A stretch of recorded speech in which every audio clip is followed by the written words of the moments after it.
Good afternoon. It's Wednesday, the 4th of January 2017. Happy New Year to everybody. This is the first UK column news of the new year. Afraid Brian is not with me today, still under the weather with sort of flu kind of thing. So today I'm glad to say I'm joined by Alex Thompson from Eastern Approaches. Happy New Year to you, Alex. How's things in the Netherlands? Happy New Year, Mike. It's going pretty well here. We just about survived the annual onslaught of Dutch New Year's Eve, when everyone down to little kids gets whiz bangs and lets them off randomly between 9 p.m. on New Year's Eve, or as soon as it gets dark, and right through to the following morning. My mother came over last year to see us for New Year's Eve, and I think she decided never again. So she was back with at my parents' house this year. It's quite an onslaught for the senses, but other than that, doing pretty well here. Thanks. Good stuff. Well, let's say Happy New Year, because 2017 is the year of the Navy, and there, as you can see on screen, we have the British Navy. Well, of course, no year would be, well, before we get on to the £100 million bung to BAE Systems, let's just talk about what the government said. They said 2017 is set to be the year of the Royal Navy as it prepares to welcome new ships to the fleet following one of the busiest years since the end of the Cold War. Michael Fallon said, "We're investing billions in growing the Royal Navy for the first time in a generation, with new aircraft carriers, submarines, frigates, patrol vessels, and aircraft all on their way. 2017 is the start of a whole new era of maritime power, projecting Britain's influence globally and delivering security at home." At the peak of activity in 2016, naval service personnel were involved in 22 operations at home and abroad, serving on nearly 30 ships, submarines, support vessels, and fleet air arm squadrons. 8,325 sailors and Royal Marines in all. This pace of operations will continue throughout the festive period and well into 2017. During the first quarter of next year, 1/3 of the Royal Navy's frontline strength will be on global operations. So there you go. I'm sure the Navy personnel are really impressed with the government's pace of development. Alex? Yes, a chat room comment has said it all. The Royal Navy has cunningly disguised its remaining ships as seawater. That must put us ahead of even the Russian Navy, which has got camouflaged land assault vehicles now. Well, indeed. Well, look, let's just talk about the BAE Systems bung, because this is a report from the House of Commons. The Royal Navy's new frigates and national shipbuilding strategy, December 2016 update. They say that in 2009, the government signed a 15-year terms of business agreement with BAE Systems and Babcock. The TOBA guaranteed BAE Systems a minimum level of surface ship build and support activity of £230 million per year. And because basically there was a shortfall in that, the Ministry of Defence has paid an extra £100 million for nothing, really. Because otherwise they would have been compensation clauses and so on coming in. So Philip Hammond said, he was then the Defence Secretary, had said last year, we're effectively ordering the patrol vessels to soak up money we would have been paying in any case to have these yards stand idle. So this is an impressive use of taxpayers' money. And highlighted by the House of Commons there. Alex, perhaps we have a bit of a history with BAE Systems and unusual deals. We very much do. I think you're thinking of the Al Yamama deal with Saudi Arabia, which goes back to the Thatcher cabinet. I was at rugby with the daughter, one of them, of Jonathan Aitken, who of course went to prison, not least because of what he'd done in that deal. Now, it goes back even further than that, because BAE, if you've been listening to David Ellis of Strategic Defence Initiatives talking about this, our military correspondent, he mentions that BAE was deliberately put together by the government as a result of the Sands report. That's Sands with a YS at the end. Duncan Sands was the Minister for War, or the Defence, I think they called it by that time, in 1957. And he said that Her Majesty's government, as the monopoly buyer, wanted first the aircraft and then the whole of the tri-service defence engineering to merge into a single monopoly. Well, of course, that has left the situation bloated. David has, in fact, submitted to the House of Commons Defence Committee a written submission for their procurement and acquisition inquiry, which they prolonged the submission date for until just before Christmas. So he sent something in which, according to the normal rules of the Defence Committee, they should have published and put up on their website by now. Certainly by early next week, we'll be asking questions if they haven't put that up on their website. And either way, we will let you know. If necessary, we may have to host the text on the UK Column website instead. And he made a big point of this. A case study of how acquisition went wrong was that Vickers produced excellent submarines, and then it was merged into BAE. And by that time, from that time onwards, the MOD started putting fingers in the pie and saying, "Can we have a bit of a widget there and a wadget there, and reduce the budget a bit and make it multi-purpose?" And then these superb boats stopped working. And his whole point is, BAE will never get healthy again if it keeps getting bungs and requirements laid on it. You have to stand back and let the private market and the genius inventors actually think things up that work and produce prototypes and give them to the MOD to buy or not to buy. Well, thanks very much for that, Alex. Now let's move on to Brexit.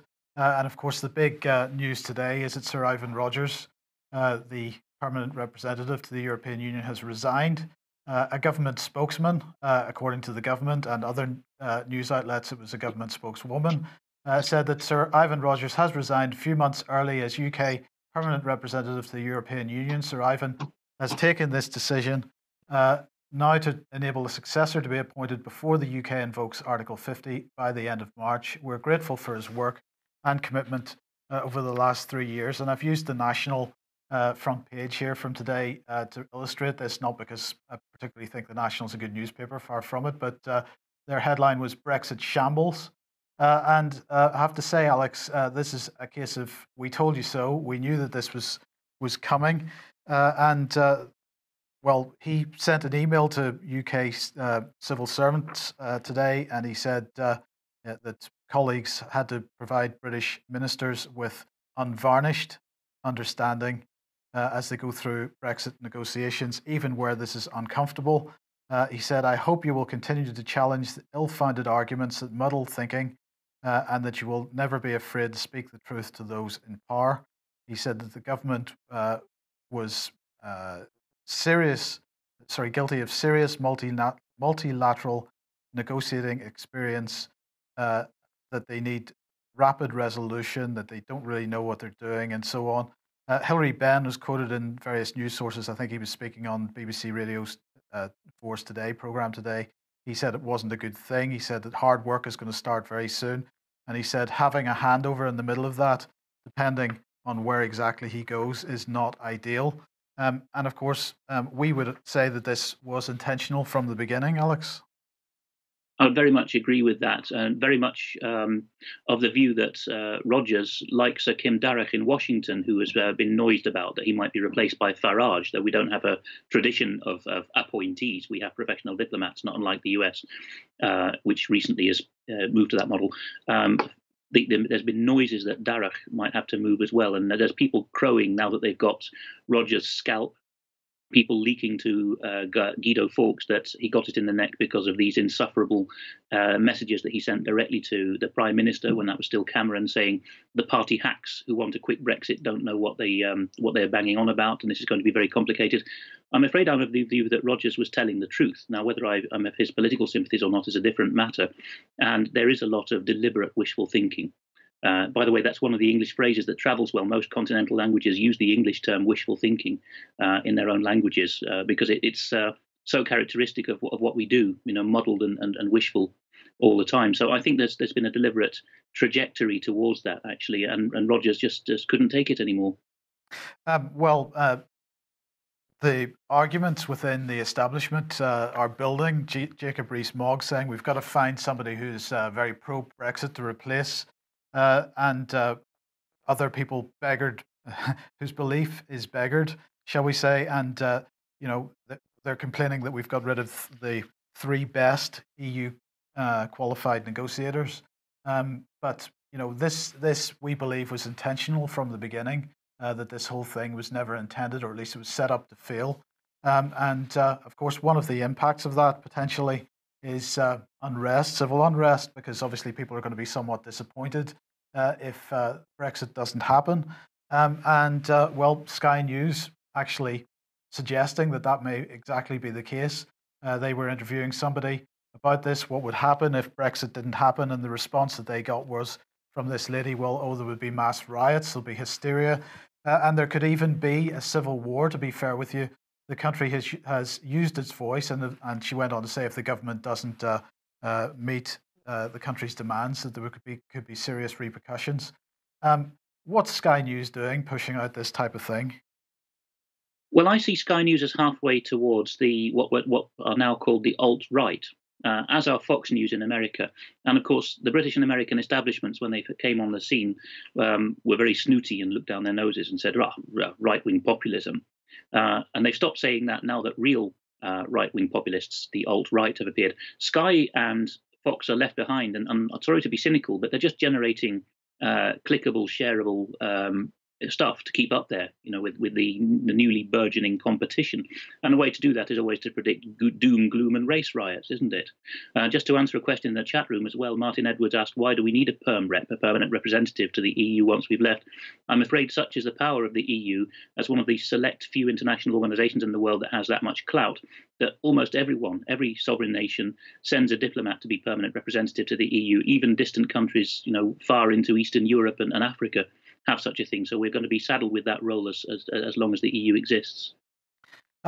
Okay, well, thanks for that, Alex. Now, let's look at some of the material that you wanted to cover here, and we'll start off with Yves Chandelon.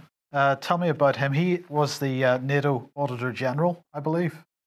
He was, and he lived and worked in this tri-border area between France, Belgium, and Luxembourg. He lived in Lens, near the Belgian border, which is in France. He was, I think, Belgian. He worked in NATO's, not in the headquarters in Brussels, but in the Luxembourg town of Capellen. And he was found dead in the Ardennes in southern Belgium at the end of last year. Lots of stuff going on here, but in brief, he was happy. He had 3 registered service weapons, and he was shot with a 4th pistol that was none of these 3. Some early reports said that the pistol was found in his glove box, which is rather difficult to do if to put it neatly back if you've suicided yourself.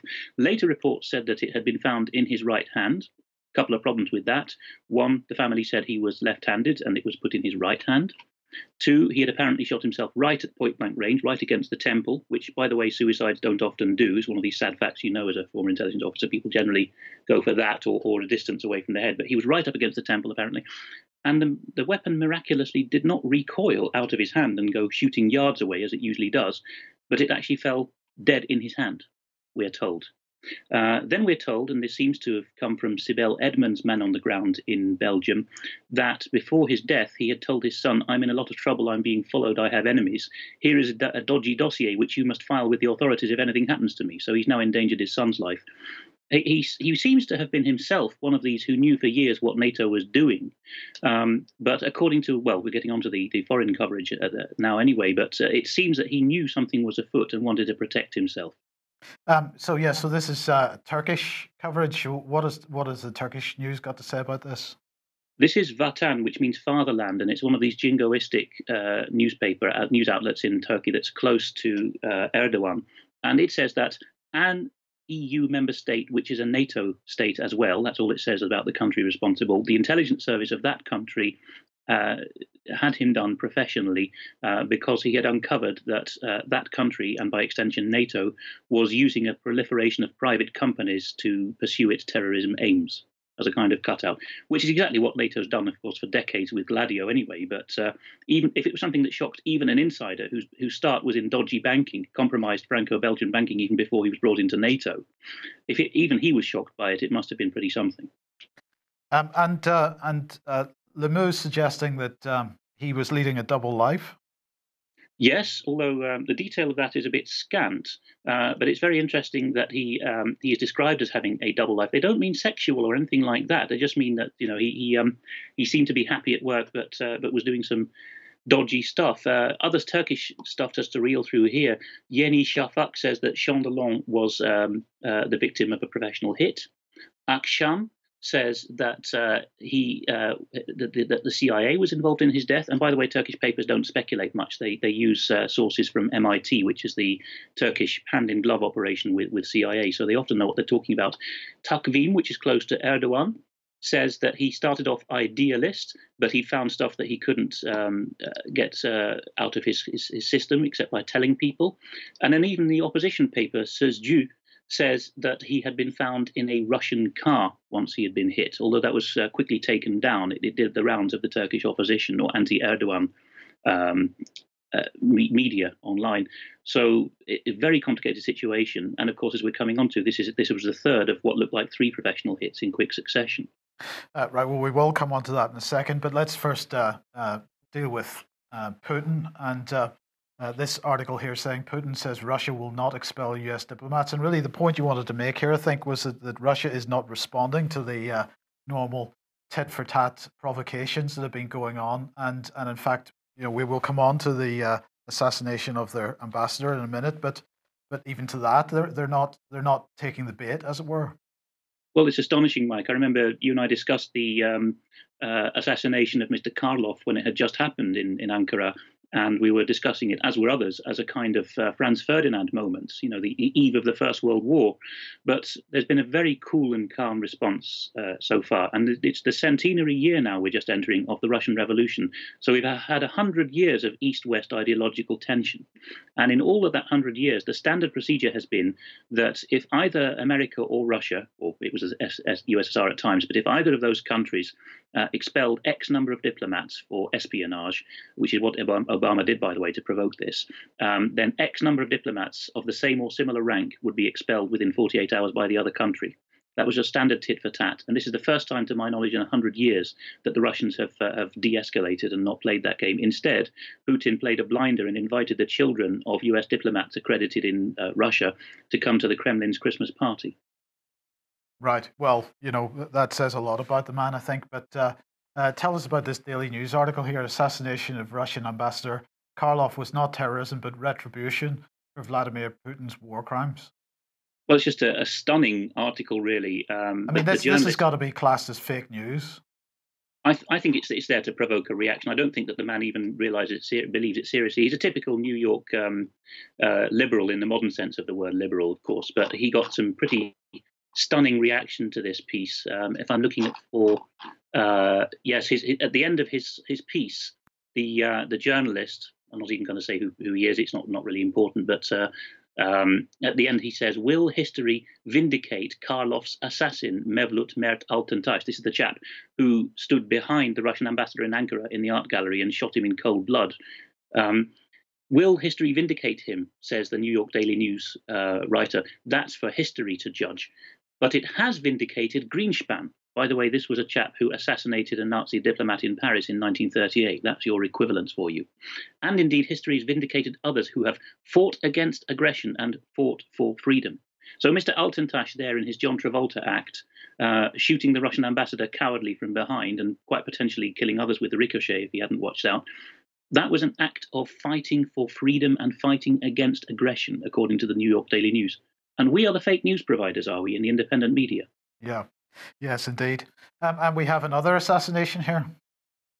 Yes, to complete the triad, this is Pyotr Polshikov, who was not a junior diplomat by any means. He was senior counselor to the Russian Ministry of Foreign Affairs Latin America department, which is actually a very important department in the Russian MFA. Somehow, the assassin managed to get past all the security, which is quite good for senior diplomats in Moscow, and shot him. And according to, I think it was his widow, the murder weapon was found under the kitchen sink. Now, what kind of signal is that? You'd expect a professional hit usually to take the murder weapon away with them. And the bullet casings were deliberately strewn around different rooms. So it looks again like a means of spreading fear among Russian diplomats. I can't think that this was personally targeted. Okay, well, look, let's just have a look at Eastern Europe now. And I wanted to start off with this one from foreignpolicy.com. Poland was never as democratic as it looks. And they begin by saying the EU's membership conditions for Poland only dressed up illiberal societies in Democrats' clothing. Now we're seeing the fallout. Once fated for having bucked both the populist trend and the global recession, Poland is facing international condemnation. Recent moves by the Law Justice government have come straight out of the playbook shared by the likes of Hungarian strongman Viktor Orban. It's moved quickly to neuter the Constitutional Court, to take control of the state media, to defund unfriendly NGOs or regulate them into irrelevance, to put its own people in charge of public institutions, and has given every sign of being prepared to ride out waves of protest and ignore international criticism. To be clear, Poland is not yet Hungary, the EU's other major backsliding headache. Law and Justice Party in Poland has only a small parliamentary majority, not the supermajority needed for a Hungarian style constitutional rewrite. Protesters have been more assertive and quicker to take to the streets. Nor does Poland have a powerful far right party like Hungary's Jobbik waiting in the wings to claim the role of real opposition if the ruling party falters. And they say, but the spread at which Poland and Hungary's apparently successful democracies have unraveled points toward a problem that has tended to be overlooked amid the latest political developments. Contrary to appearances, liberal democracy was never solidly rooted in Eastern Europe. Just before I ask for comment, I'm going to make a couple of other points here, Alex, because, of course, we need to keep in mind that Poland remains vehemently anti-Russian, and of course Kaczynski there, who's in the photograph, still blames Russia for the death of his brother in the air crash on the way to Smolensk. But some other interesting developments, Alex, in Poland, for example, they've recently blocked any further foreign purchase of land in Poland, and in fact, most land purchases now in Poland, significant land purchases, are being bought up by the church. And one of the things that the foreign policy article doesn't mention is the influence of the Roman Catholic Church on the Law and Justice Party in Poland, which is getting to really pretty extreme levels, in as far as I can see. And I wonder if you've got any thoughts on that.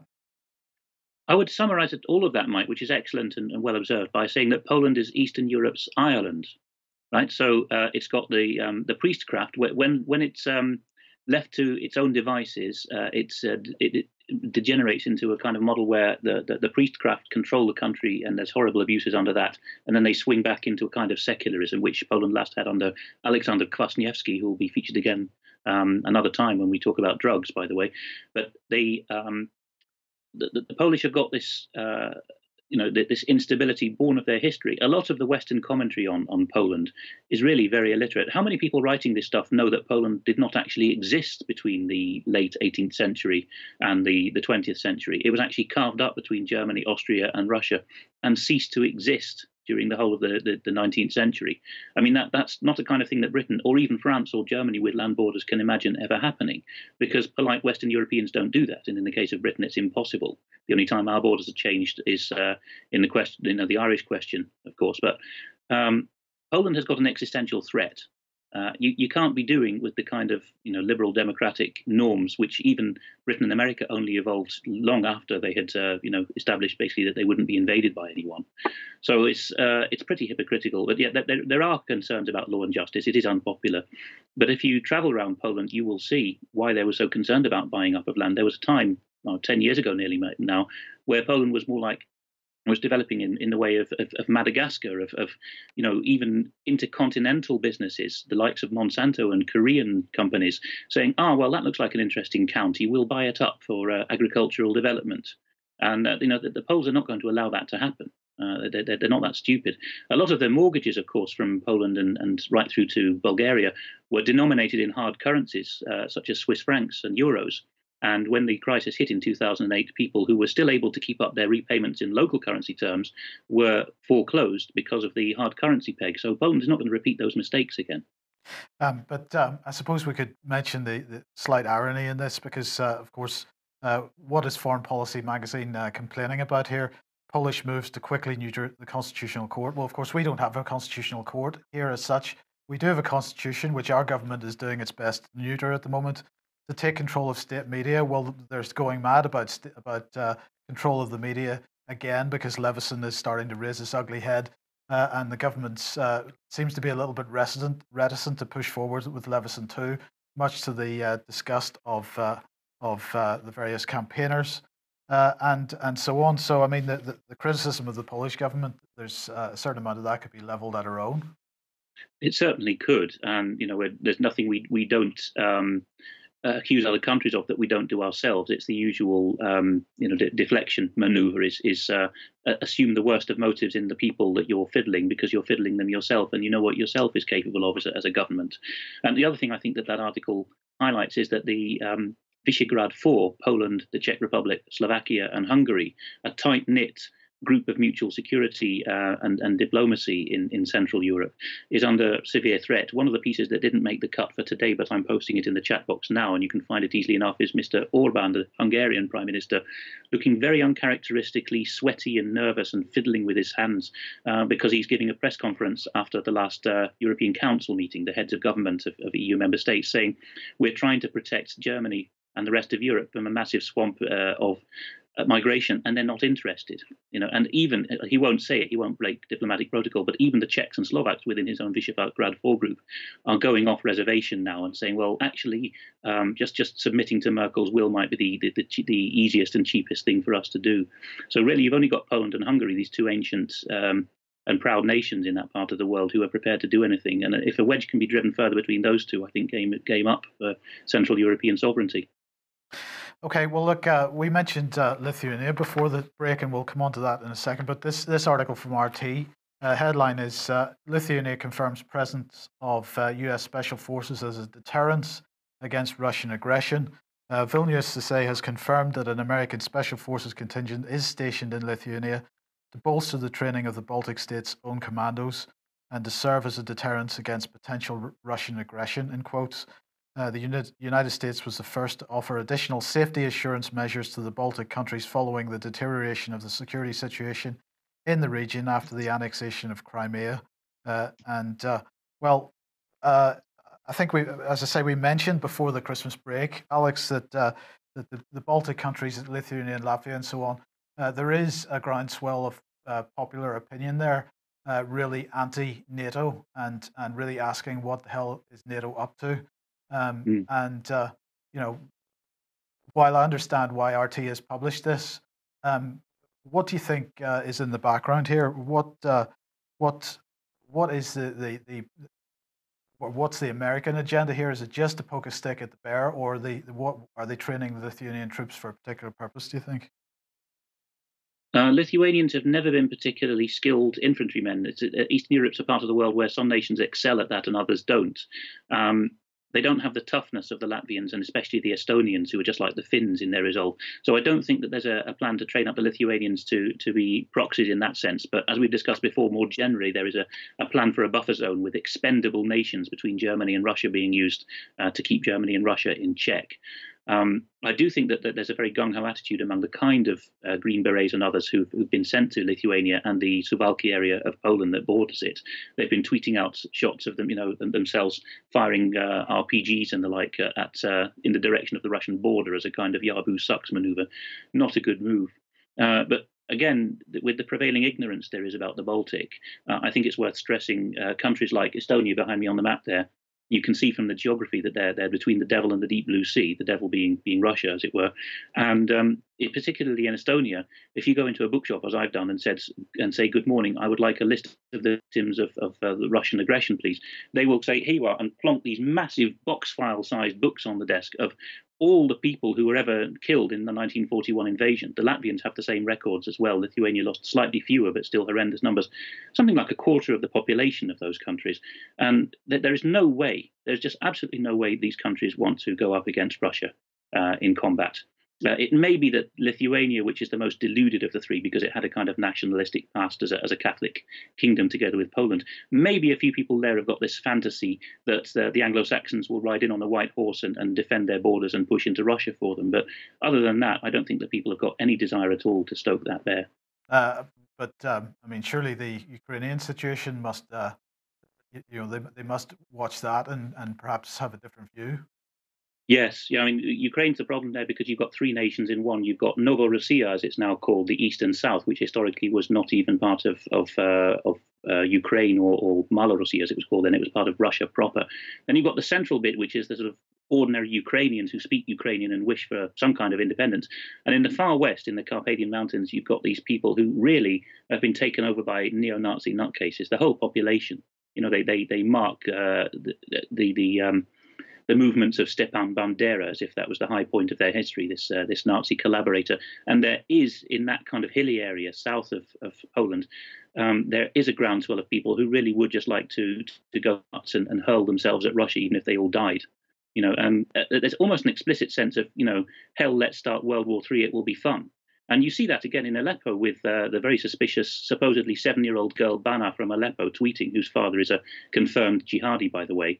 One of her supposed tweets done in her name recently was, "It's better to start World War III than to see eastern Aleppo cleared out of ISIS." So you've got the same attitude again. We are fiddling the buffer zone countries and trying to control their destinies. They are cute enough to do the same to us as well, because they know we've got hotheads and mentally unbalanced people in power, and they like to press our buttons, like our humanitarian concern, and say, "Come on then, and start World War III for us." Yeah. Yes. Okay. Well, speaking of World War III, Georgia in the past has been a potential front for that. What's the European Bank up to in Georgia at the moment then? Oh, this one is the European Bank for Reconstruction and Development, the EBRD, which was set up as a kind of victors' banking club, as a new international financial institution in 1991. And it's there for the Westerners to plunk money in Eastern Europe for their own pet projects without even the rudimentary controls that you would have in the IMF and the World Bank. And this is the kind of stuff, thanks to a source who is sending a lot of this stuff to me now. I mean, I knew through the 90s and 2000s when I was in Georgia and reporting on Georgia, I knew that the EBRD was very active, but now they're basically setting up the Georgians as lab rats and guinea pigs, as far as I can see, and telling them, well, you're going to try out new cancer cures funded by the European Bank for Reconstruction and Development by loaning to this pharmaceutical company called Aversi that's come out of nowhere. I don't trust Georgian pharmaceutical standards. They've got great knowledge, but very, very low ethics. The Georgians actually had a world-beating idea for killing bacteria called bacteriophage, culturing large cells that would gobble up bacteria, which was unique in the world, that George Eliava Institute. But there's fantastic knowledge there. But as I say, it's a great place for people with a lot of money and no scruples to move in and say, we're going to try this out on your population, and if it works or if it's profitable, we'll expand it to Western Europe. They're into everything in that belt of countries between Germany and Russia. The EBRD are. They're loaning to supposed sustainable forestry projects, new fueled projects, even cultural Marxist type projects, tinkering with gender identity. So there's a lot of questions to be asked about that. And sort of to close this section off, I think Georgia and Ukraine come closer to the European family with visa-free EU travel. This is from Foreign Policy again. We've if we look at mention Poland again here, Alex, because obviously if the Polish border opens to Ukraine with visa-free EU travel, Poland, which has had its sort of migration of working age people to the West, is going to be flooded with Ukrainians looking for work. Ukrainians are already there in large numbers, doing the same roles in Poland as the Poles do in the rest of Europe, plumbing and bus driving and the like. I tried to hire a bus driver in Poland once, and all the people I came up with were Ukrainians. It's quite crazy. The Poles were traditionally a diaspora nation anyway. It's another thing they have in common with the Irish. But they've got 40 million people, and 4.4 million of them, according to the latest stats, have gone abroad. Only Britain in the whole of Europe sends more people, and that's for retirement rather than for work. So that they've hemorrhaged a huge number, and in security concerns as well. There's 45 million people in Ukraine, at least in terms of official citizenship, 5 million ish in Georgia. So you've got 50 million people suddenly visa free to come into Schengen land. And as we were discussing, there are hotbeds, parts of Georgia and particularly Western Ukraine, where CIA-inspired projects or neo-Nazi projects have got a lot of young men in their grasp, and they could easily be sent into Europe to do, to use the classic term, I know it's often misused, but they could really pull off a false flag. I mean, there are suspicions that white nationalists of some kind were involved in the Berlin Christmas market bombing before Christmas. This kind of thing could be a trend that we see, and a lot of these attacks, especially by the Ukrainians, if they're able to travel without questions asked through to Germany, France, Britain, they could actually pull off some of these jobs and then blame it on Islamic patsies. So we're looking at a new Gladio. I think absolutely it is, and it also implies the total defeat of Georgian and Ukrainian sovereignty. I'll read you a bit of a friend's blog which he wrote, a very intellectual friend in Georgia when this news came out last month. He says Georgia has finally been promised visa-free travel to Europe. In itself, it's remarkable, but I would like to draw attention to the issue of what price Georgia has had to pay for being granted free movement for its citizens, because in today's world, nothing happens for free or just because.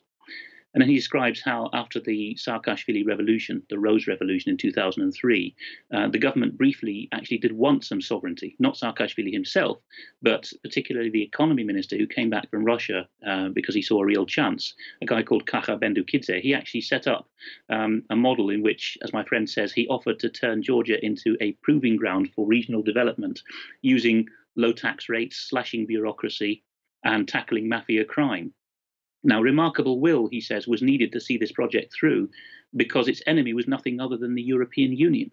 The EU could not stand to see this ideologically alien development of a free nation state in its own backyard, because by its very existence, it would represent to the countries of Eastern Europe and the Middle East that there was a possibility of an alternative to rule by Eurocrats. And he goes on to say that they voted or wanted revolutionaries in Georgia, but what they got was what quickly transpired to be wannabe Eurocrats who were, even outside the EU, making Georgia conform to all the EU's silly projects, much like the Norwegian civil service does.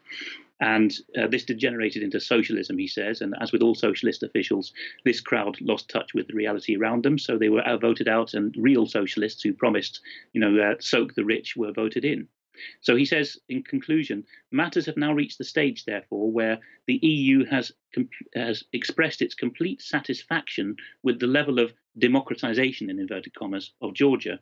And therefore, they've offered the country a new mechanism to boost European influence abroad, a visa-free regime. This means that the Euro mentality is now supposed to penetrate the broader reaches of the Georgian population. And it's expected that thanks to this Georgian example, the way will be clear for the EU to achieve success in Euro democratization in other countries in the region. Obviously, such a policy by the EU does not amount to turning Georgia into an independent, integral entity that can develop freely without diktats from any other country. In exchange for surrendering their freedom to be masters of their own home, the Georgians are now being lobbed the opportunity to visit Europe without visa restrictions. And let's admit it, this is not the worst deal we could have got.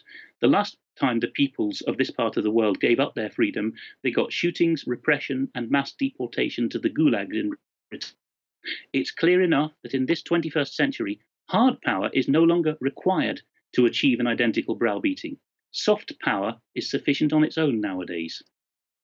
That's a very interesting comment to end on, because, of course, soft power is exactly what the British government is talking about at every opportunity at the moment. The new hashtag, as we've mentioned before, is hashtag Global Britain, and soft power is what we're deploying. And, of course, 2017, the year of the Navy, that is the mechanism through which at least the government implies that soft power is going to be partly deployed.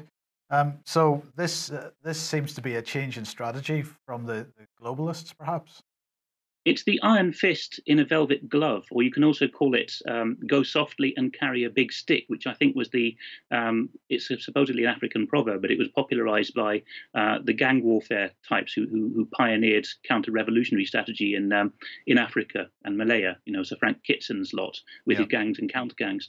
So the idea is, let the natives know that you can beat them up if you want to, and that should be enough to persuade them to be cowed and do what you want anyway. And my friend in Georgia is writing that that's the position that the nation of Georgia and Ukraine have got to now. They've realized that if they don't obey, they will be whacked, just like Stalin whacked them. So they better roll over and surrender straight away.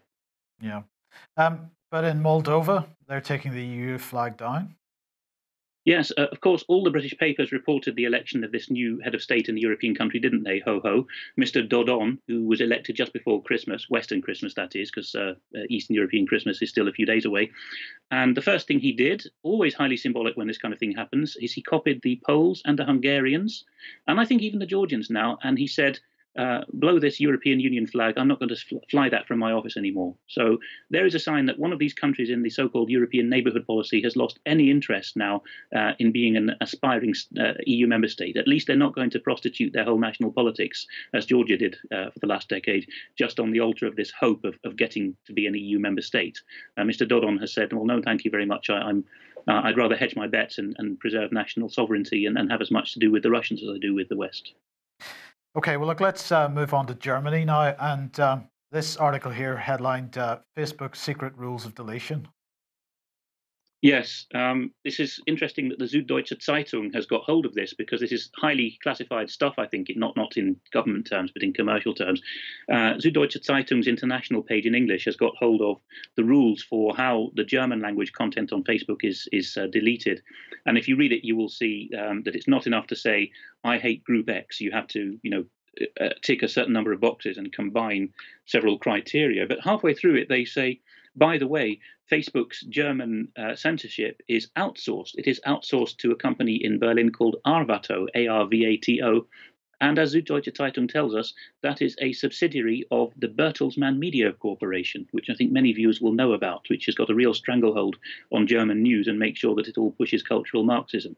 So there you are. Facebook isn't even policing, at least not in other languages. It's not policing its own stuff. It's handing it out to local mainstream media people to do. And what's Spiegel saying about this? Spiegel is reporting here that the leader in parliament of the socialists in Germany, Mr. Oppermann, was saying just before Christmas, Thomas Oppermann this is, that if Facebook does not promptly delete an offending message within 24 hours of being told to do so, then if it's been appropriately verified, he means if the establishment thinks it's fake news, Facebook must pay fines that hurt up to €500,000 a day. That's what Thomas Oppermann says. And he says, at the victim's demands, they will have to set the record straight and publish that with identical reach to the offending piece. So that is what at least the socialists in Germany are now wanting to happen to Facebook. So the price of news appears to be €500,000 a day. Okay, $500,000 a day, that's fine. And you wanted to highlight this Guardian article, the neo-Nazi murder trial revealing Germany's darkest secrets. All I would say about this is please read it in full, even though it's The Guardian, because as the article itself says, there's very little available in English about this. Some of us have been reading this in German for some time. The trend to admit that the BND and the BFV, Germany's agencies, which I've mentioned before, are being merged now, or effectively merged. They have a very different approach to Anglo-Saxon or French agencies, intelligence agencies. Their approach is to bribe using lots of taxpayers' money and to buy informers. But this has the effect of swelling the coffers of these groups because the group's new friend, who's the informant, suddenly puts €500,000 or whatever on the table to show credentials. And this is all taxpayers' money. And the article in The Guardian puts that together with the fact that after the war, the US in particular, but all the allies, set up the German state and with it the intelligence agencies to be a tool, a plaything of the Western powers. And one of the ways they did that was that they used this Nazi who'd been very good at hunting Soviet spies called Richard Gehlen, Gehlen, to set up an organization to do that after the war in return for immunity for his gang of Nazis. And that is, there's a continuous line from that to the current German agencies. So it really is the first lifting of the lid in the English-speaking media of why the Germans have a very different and much less successful, perhaps deliberately less successful approach to tackling right-wing and left-wing extremism. Okay, well, look, Alex, thank you very much. We're pretty much out of time. Just before we go, have you any sort of predictions or thoughts or forecasts, perhaps a better word, for the year? And how do you see things going in the next few months? I think the patience of several European countries' populations has snapped. I would not say it is being tested. I think it has snapped now. The patience of the average Dutchman, for example, towards deliberate mass migration and some of the other loony policies that are being pushed from the EU and from their own capital, that patience has gone completely. So I wouldn't be surprised, not that I agree with this party, but I wouldn't be surprised if Geert Wilders gets a huge showing in the parliamentary elections we have here in the spring. And if you look right through to Austria, which is the edge of Western Europe culturally, all of those countries have got similar resentment. Outlets like ours, modest though they are actually telling the world what's happening, not least on the continent of Europe, and their own establishment media will not tell them. And our own mainstream media in Britain is too illiterate in foreign languages to bother looking and wouldn't want to report on it anyway. But I think 2017 is the year when you will see a lot of people actually flocking to our coverage. I'm not boasting that we're going to increase our viewership or anything, but I think that we're going to be taken even more seriously, and there will be many more outlets like this, hopefully across Europe as well. And I wouldn't say that all the elections this year are going to be shockers like the Brexit referendum and the election of Donald Trump. But I think we will see at least a couple of such elections, perhaps in smaller European countries with less media coverage. And I think by the end of this year, the European Union will be looking rather different. Okay, well, look, thank you very much, Alex. As always, tomorrow I believe we've got Vanessa Beeley on with us, so we will be back at 1 o'clock as usual. Thanks again, Alex. Thanks to everybody who's watched, and we'll see you at 1 tomorrow. Bye bye.